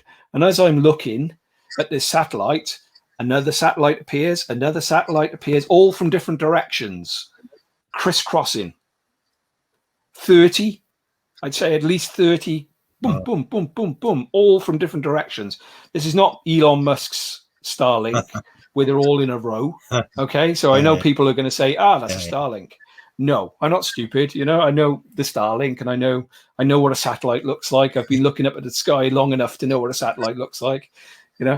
Satellites don't change direction. These were crisscrossing, changing direction, coming back. And it was literally right above my head. I've never experienced anything like that before. It was a very strange, and obviously, being not religious and having just said, "Is there a God?" and all of a sudden this happens, you can imagine that had a bit of an effect. Yeah, yeah. I tell you, I mean, Chris was ecstatic. I mean, he basically said, "Ha! I told you so." That's what you expect. Yeah, yeah, yeah. That was a strange one. I'll tell you something I've missed. Again, with the day we're back down the Gower again just after the landing. Okay, this is in fact I've missed two things. That happened on the Thursday. I saw the landing. On the Friday, I go and see the neighbours, and I do my best to find information. I don't find any information. On the Sunday, we used to go up to my families for lunch, and so that was about 50 miles traveling up the motorway. So we did that. We get to the town. It's called Cambran, and we get into the town, and they live just outside the town, and we get to a set of traffic lights, and it's red, so I've stopped, and it's right opposite the fire station. If anyone wants to look, if there's listening to this, right opposite the fire station is a set of traffic lights. So stop. I'm right at the front of the queue, red light. And I'm obsessed now because in the last few days, I've been seeing things constantly, And I look up, my wife and my daughter are in the car, obviously, because we've gone up for lunch. And I look up and there's a disc. I'd never until that moment seen a disc. Was one of the shapes I hadn't seen, but literally a flying saucer, a round flying saucer. Could see the metal. Whether this is manifesting again, Grant, because there were people crossing the road. Okay, it's a completely blue sky. There's not a cloud in the sky, and there's people crossing the road, and not one of them is paying this thing any attention. And it's not that high. Yeah, I can see it clearly. But like I said, my wife has got no interest. My daughter was too young at the time to have any interest. She's now, because I'm going, oh my God, and oh my God, there's another one, and. So I'm getting frustrated again because none of these people are looking at this thing, and I'm wanting them to shout out the window, look, and none of them do. And then the light turns green, and I've got to go. So that's the end of that. I didn't see any more with that. But then that's the Sunday. So we've, I actually looked. It was only about another mile till we got to the house, to my wife's parents for lunch, and I looked. I got out the car, and I'm looking. It was still there. Yeah, it was still in the same spot. I could still see it because it wasn't that far away. And it was still just sat there in the sky, it hadn't moved. Yeah, but in the end, I was there for half an hour looking at it, thinking, is it going to move fast? Is it going to do something? Didn't do anything. So I literally got bored because, like I say, I see these things a lot. So and I went in for my lunch, and that was the end of that. But then so that's the Sunday. On the Wednesday, I thought I'm going to cut the grass. I'm back at my home down the Gower, and my wife's gone out shopping, and so I'm on my own. I thought I'd cut the grass, and I had one of these robot lawnmowers. Yeah, it's got like a remote control, and I'm using the remote control thing now to take it across the drive, to take it onto my grass. And as I'm doing this, there's a big yellow lawnmower. Yeah, as I'm doing this, I spot the emerald craft that had come in from the sea and collected this blue object and taken it out. I see the same emerald craft coming straight towards my house, very low. I'd say 100 foot above my house. It was coming from the Newport direction, so it was coming from the east to my house. It gets right above my house and stops. Yeah, so I'm here. There's my house, and there is this object, and I'm just staring at it. And it's an emerald. It looks like a jewel. Okay, like an emerald jewel. It's emerald color as well, and it's just shifting like panels are like shifting around type thing on it, really like shape shifting. And as I'm watching that, then it shoots out into the estuary. Remember, we're on top of the hill, so it's gone out into the estuary. It's now quite high over the estuary.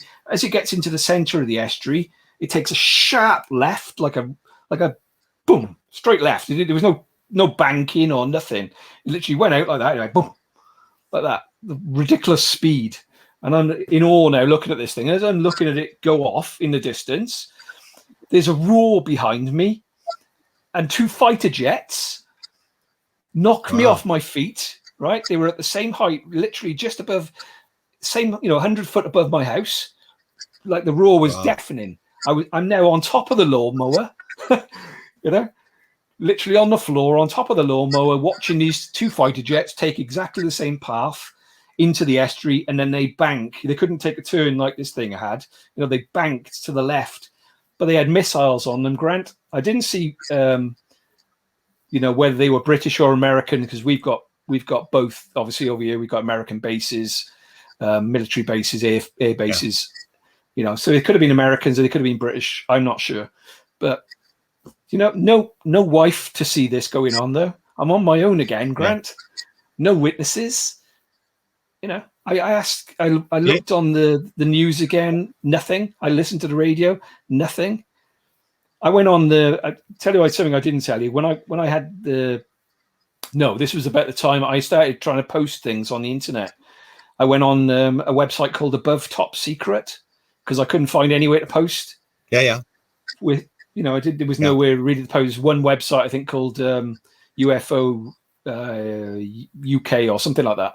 .co.uk, and I posted what I'd seen, and I posted some pictures, and one person came back and said, yes, I saw something as well, but they really didn't they didn't go any further. And I asked the question, could you tell me more? But there wasn't any more to see apart from yes, I saw strange lights.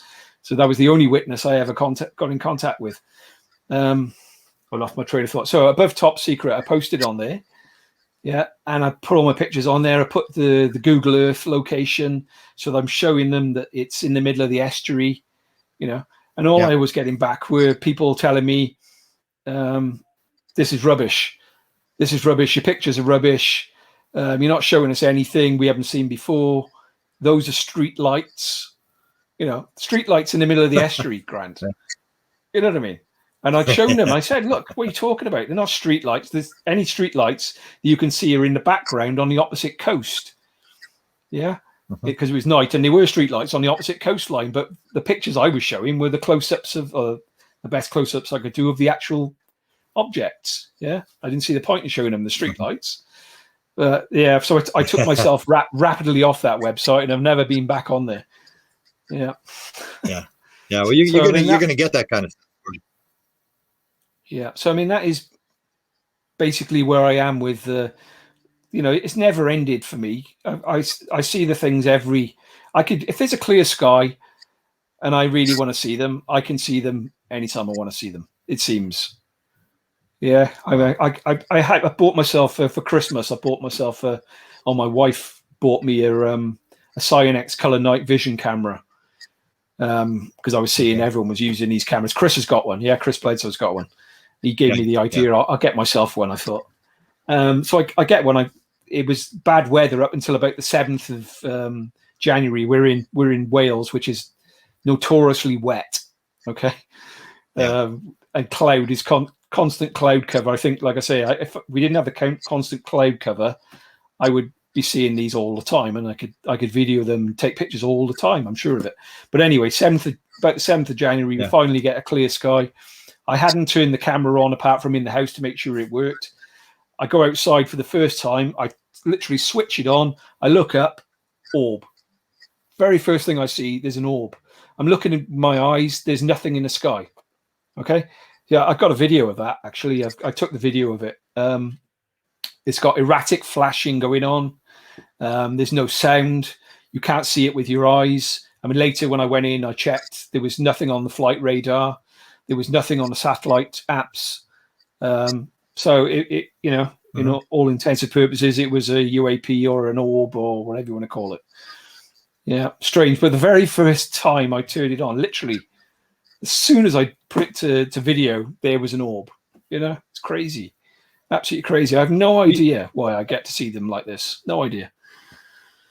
No messages or anything in terms of synchronicity, that kind of stuff? Do you feel you're called to put this out, that you got some sort of mission to see this stuff and then put it out and show people the photographs? Well, I've been trying to show people the photographs for years, without any luck of anyone actually paying attention to it, because, show me a picture of a close-up of an orb, the sort of pictures that I've got, Grant. I mean, there aren't any. You hear about the guys now on the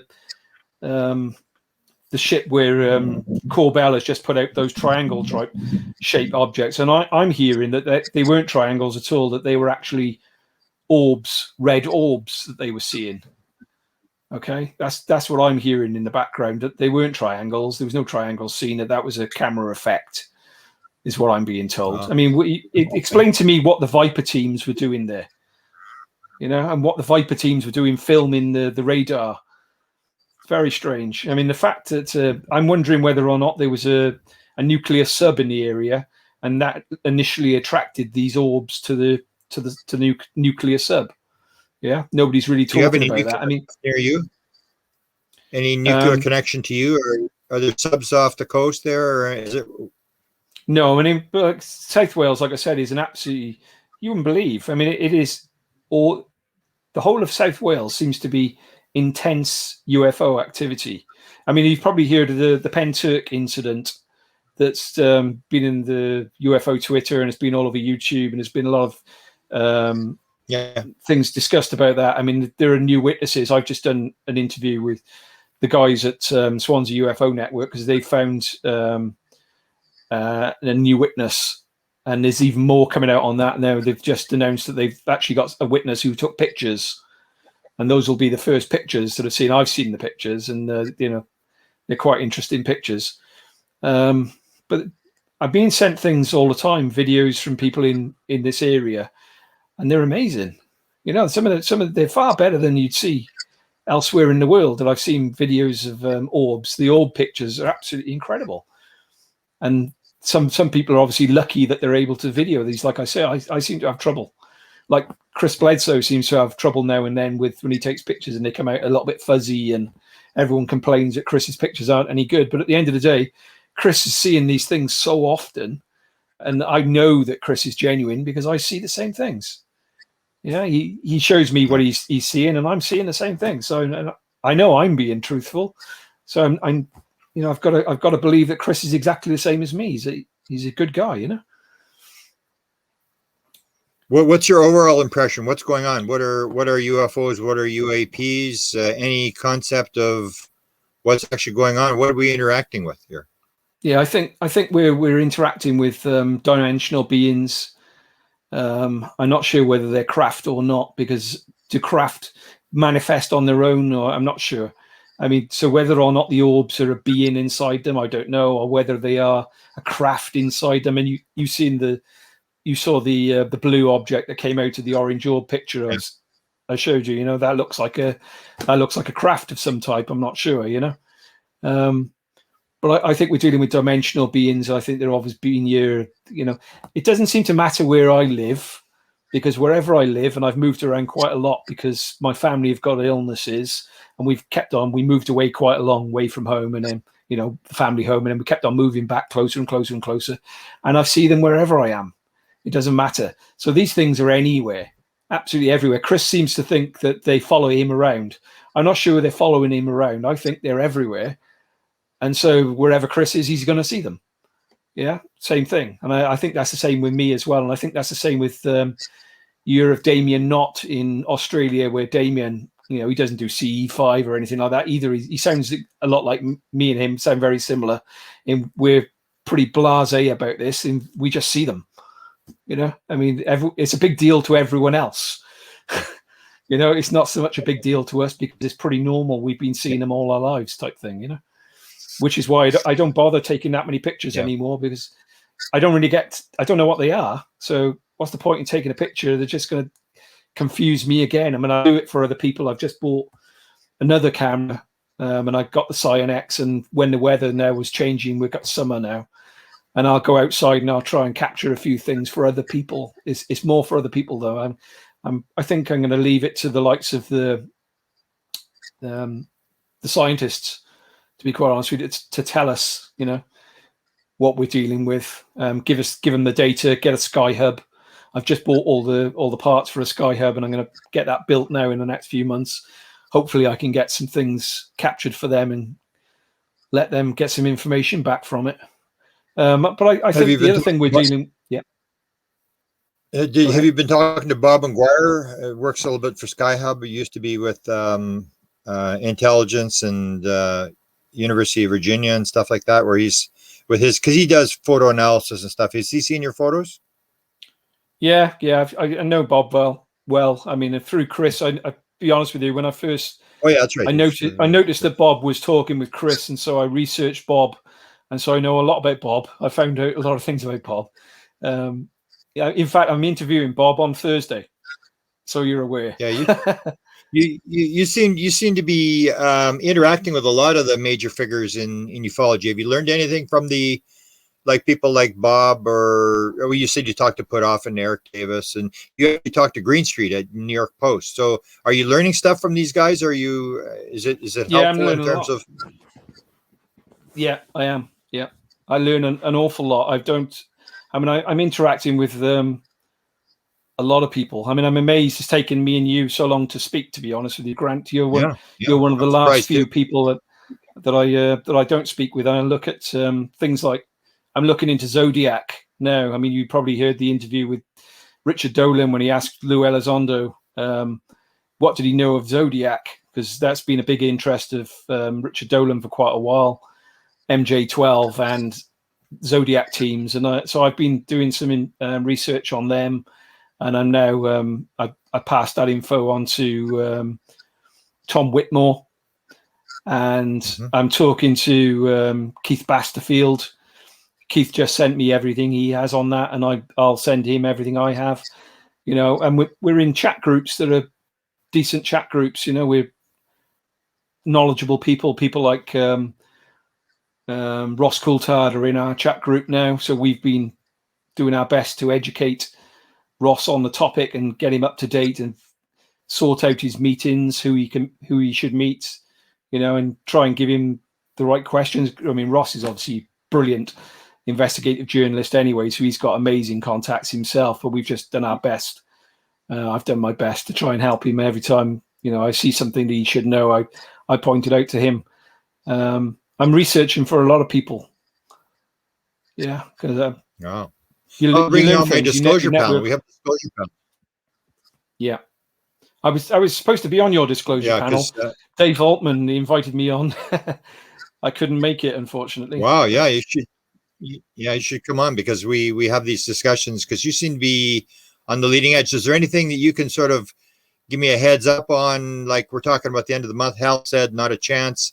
What do you think is going to happen? You've got any inside scoops on what might be coming down the pike here in terms of this report and stuff? Someone even said it. I think Whitley Strieber had even said he heard it was coming out today. Some rumor. Have you heard rumors? What do you think is going to happen? I've heard it won't come out until the very last minute. They're literally still working on it, is what I've been hearing. But, that's just a rumor. So, I mean, who knows? I mean, we hear... Yeah, Lou has basically made it pretty clear that he's very disappointed with the access these people have been given. Again, so it looks like the Collins elite, whoever these guys are, if they actually are a group, I don't know, or whether they're just religious fanatics who are out to stop anything leaking out. I mean, Hal Puthoff has more or less made it clear that anything decent we're not going to find out, and anything even half decent will be in the annex. So we're not going to find anything out from that either. What's left for us, Grant? I think at the end of the day, it's going to be down to us. Okay, but if there's a Collins elite that's trying to stop this, is there a white hat guys inside the government who are trying to push it out? Do you think there's like Elizondo and Mellon and Semivan and Helpoff and all these guys? Do you think there's a group that are working together to push the other way to overcome the Collins elite and get the story out? Yeah, surely Elizondo's not doing it on his own. He surely didn't just suddenly decide that he's going to, run this big operation to get the story out. There has to be more, especially if you're going to overcome the Collins elite or people that are trying to block it. That's all the impression I always got, was that there are people who are interested in the government who, or if you heard the story of Tom DeLonge, where he meets these intelligence guys, they send him to these intelligence guys and they say, stuff like this does not happen on the Hill. It does not happen in the White House. It happens when guys like this behind a table decide to take the football and move it down the field. Do you think there's a group that's trying to push this thing to get it out? Well, we know there is, don't we? We know from the WikiLeaks that Podesta and McCasland and that group, basically, Jim Semivan. I mean, where is Jim Semivan on all this? Jim Semivan was at the conference, by the way, the SCU conference as well. It was Have you talked to him? No, he didn't respond. Unfortunately, I did try to. He's the only person who didn't respond to me. Yeah, he's an interesting guy. Yeah, I don't talk. He only talks to certain people. He talks to Melinda Leslie and a couple other people, I guess. But yeah, Melinda's got. So are you doing a panel? Are you doing a? Do you do a podcast or something with the interviews? Are you putting your interviews out that you do with people? Yeah, we've only just started doing it. You were interviewed actually by the Special Access podcast with Dave Logan. He is my co-host. Literally, he interviewed me, and I put it to him a while back that maybe we should do something together, and he agreed. So we're doing video podcasts, and we've literally only just started. We just did one. We're going to be interviewing regularly with SUFON, our local group, because of all the things that are going on in Wales. So they are our local group, and they'll be on every month, giving us a new case. We've got a case in Wales, the same as the sort of things that happened with the schools in at the Ariel school. Is that right? Zimbabwe, we've got Westall. Tell me about that. Tell me about the school case. Yeah, so you have a school case? Yeah, we had one called the Broadhaven Primary School case.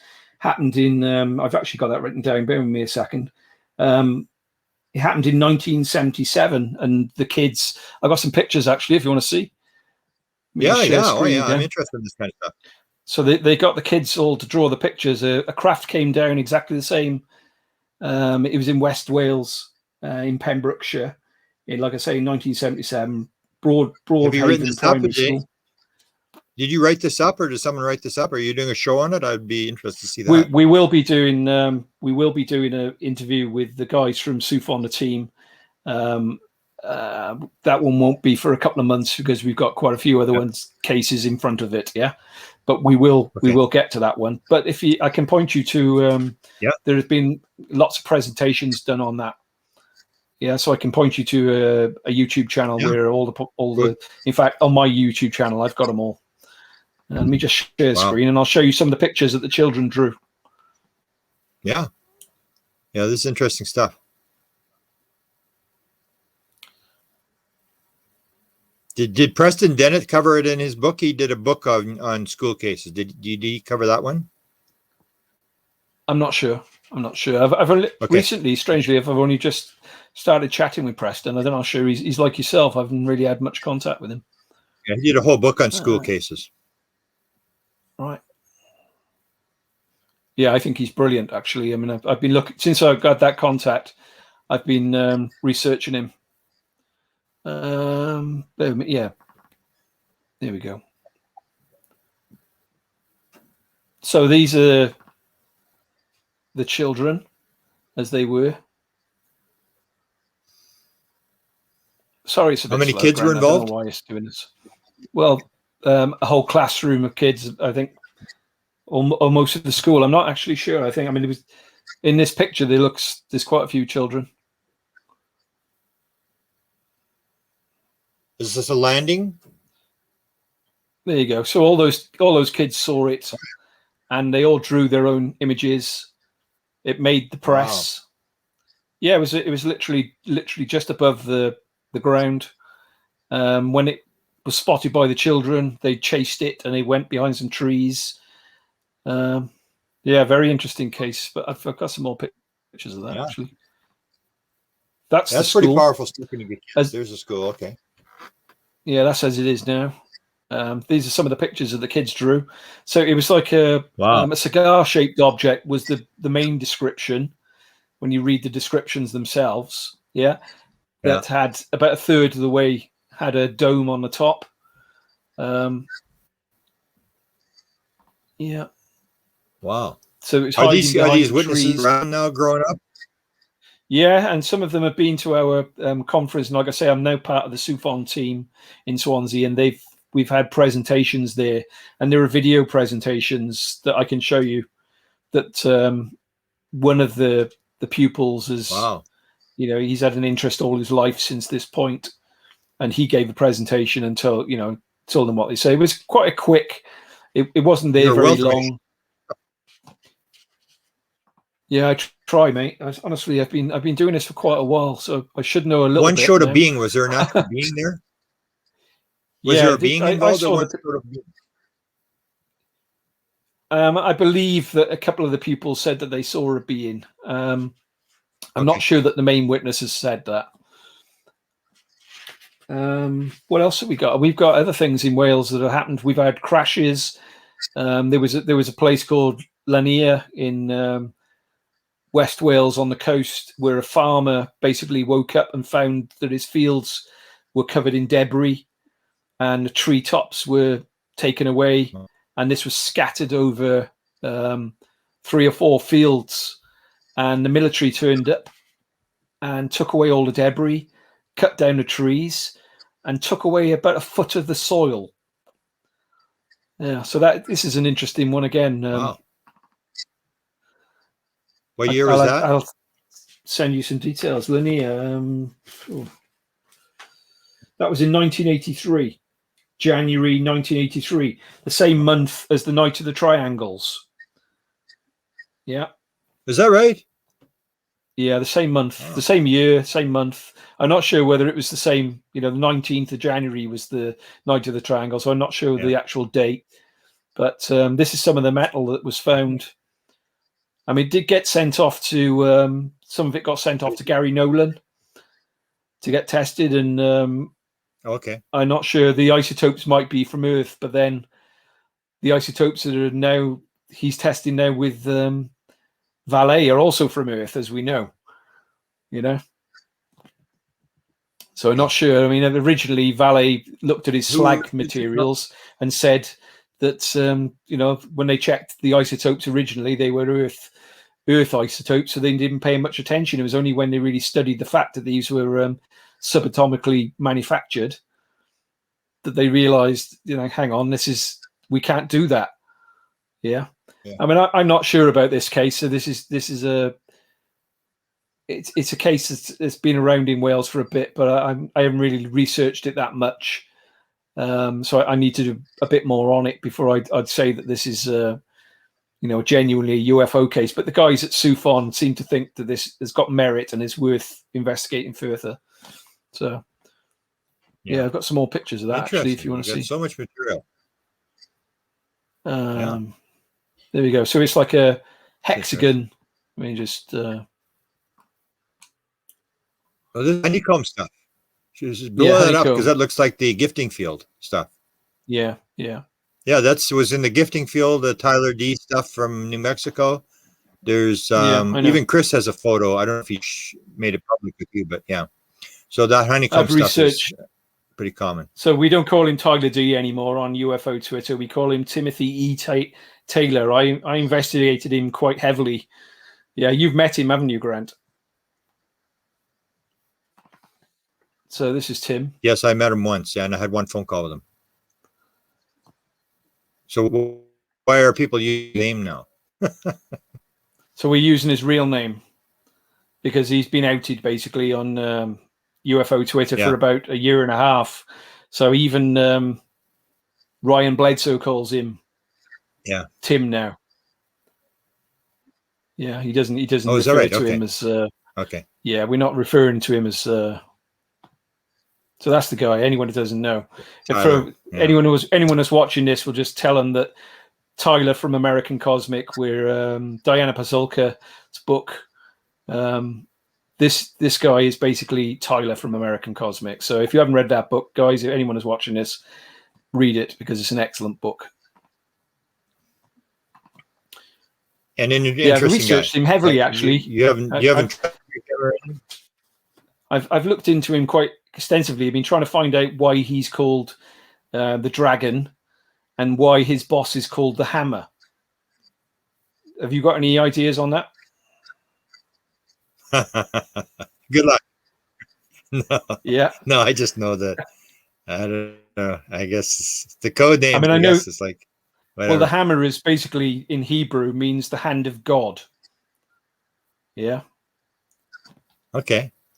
Which I found very interesting. I mean, I tried to track Interesting. down where this guy, Tyler, you call him Tyler, I call him Tim Taylor, where he worked, and I've come to the conclusion that he is, apart from the fact that he owns Vivex, his medical company, and also does Yes. consulting work for SpaceX and NASA.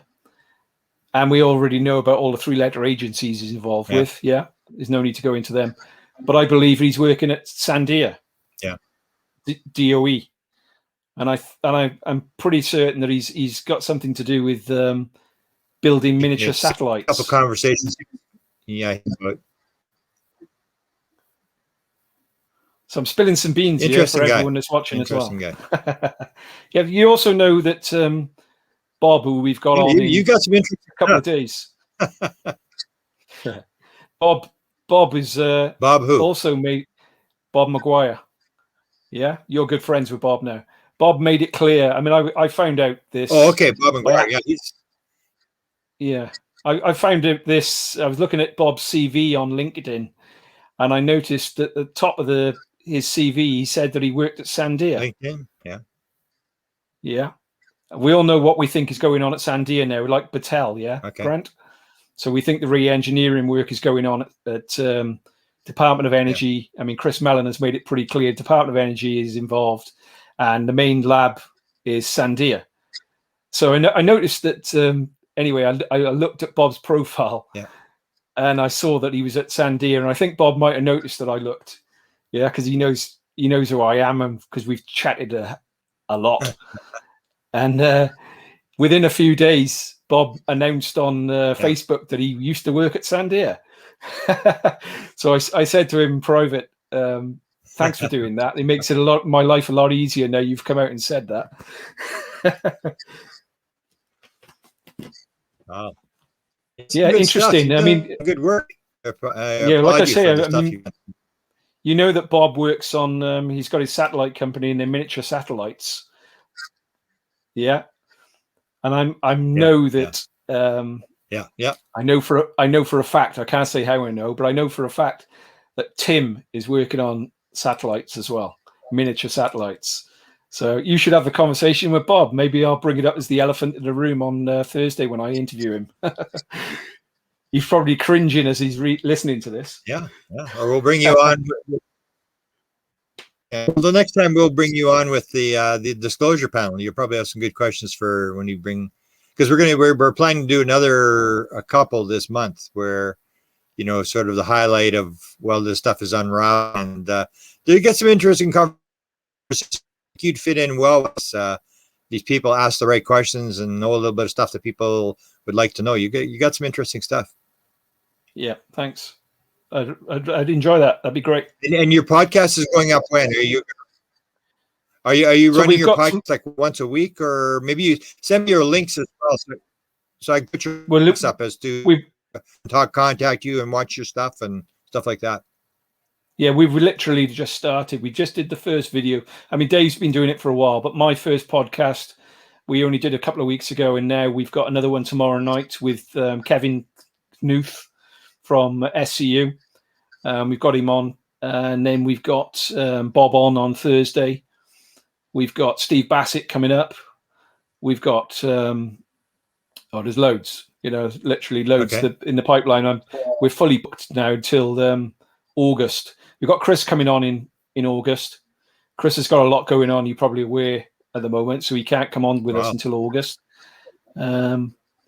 Yeah, really pleased. We're moving forward with it, and having no problem getting guests and quality guests as well. But we're going to try and do experiences as well. I'm not just going to do. Everyone else is chasing the same people, so we're going to try and find. We've got Damien Knott coming on in a couple of weeks as well from Australia. Damien is, like I say, I think me and him are very similar, so we'll be great to get somebody on who's got the same sort of perspective on what we're dealing with. I'll tell you something. You asked me a question, what do I think it is and we're dealing with? And I said dimensionals. Yeah, and I mean, that's mainly because if you notice, Lou Elizondo has done 1 million interviews in the last few months. You know, every day he seems to be on another podcast or another news story, and he drops so many hints that it's something to do with dimensionals. And not one person was asking him the question, you know, following up and saying, well, what do you mean by dimensionals? What's the matter with these people? Thing. You know, it's the same. It's part of the reason why I wanted to do the podcast, because I was getting so frustrated. Clear. I was getting so frustrated, but nobody was asking my questions, you know, which is why we wanted to do the podcast. So, yeah, you're right. Yeah, well, that was that side of things. Yeah.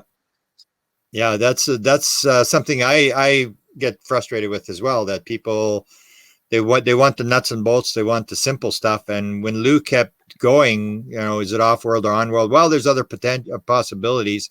He may not be able to say, but he's making it pretty clear. And people just don't want to go there. They want, I don't know why. But, I guess it maybe as a kind of a shift for the material world thing. If you suddenly get into the fact, and in fact, if you see my Facebook page, I actually reposted something that Tom DeLonge had posted. It said, well, if they're not on other planets, then what's going on? And he sort of makes this sort of comment, and he's doing the same thing as well. They're sort of hinting that it's a little more complex than just, you know, ETs flying in from other planets. Yeah, I mean, I think we're dealing with dimensionals. I also think we're dealing with, like, Michael Masters. Dr. Michael Masters has come up with the idea that this is, we become eventually, we evolve into the tall greys, and we're time traveling back. I mean, at some point you've got to address the fact, if it's dimensionals, where is the metal coming from these craft? Where are the, you know, it's pretty clear they have probably got craft somewhere stored, Wright Patterson or somewhere. You know, where is the metal coming from? If it's dimensionals, it doesn't quite make sense on that side, unless they're time traveling back in another dimension. You know, actually, Eric Davies interrupted some of the conversations to do with time travel, and he basically said that you could only go back to the point where the time machine is made. So only back to the first point a time machine is made. So my question was, well, in that case, how long have we been seeing the tall greys? Yeah, because if we've been seeing them not that long, when was the first report of the tall greys? I'm not sure. Because that is obviously the point where the time travel, if they are time travelers, us from the future. Yeah. Do you understand my point? That's an interesting thing to look at. Yeah. I mean, I'm thinking that if we are the tall greys, then the small greys might be biological, robotic type creatures. I'm not sure. You know, it's all speculation at the end of the day. Yeah, it's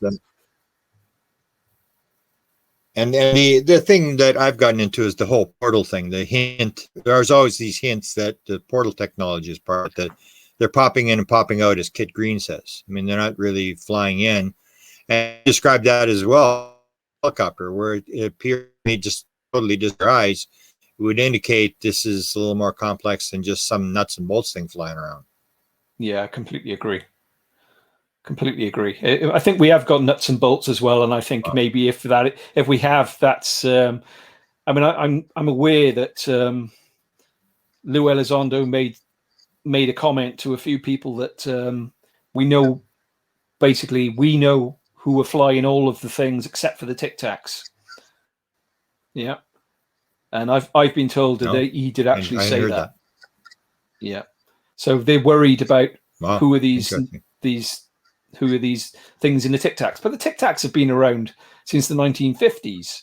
You know, this is nothing new. I mean, when they're saying this could be the Russians or the Chinese leapfrogging us, makes absolutely no sense. Because, I mean, Stanton Freeman showed a video of a Tic Tac flying over the Catalina Islands in the 1960s.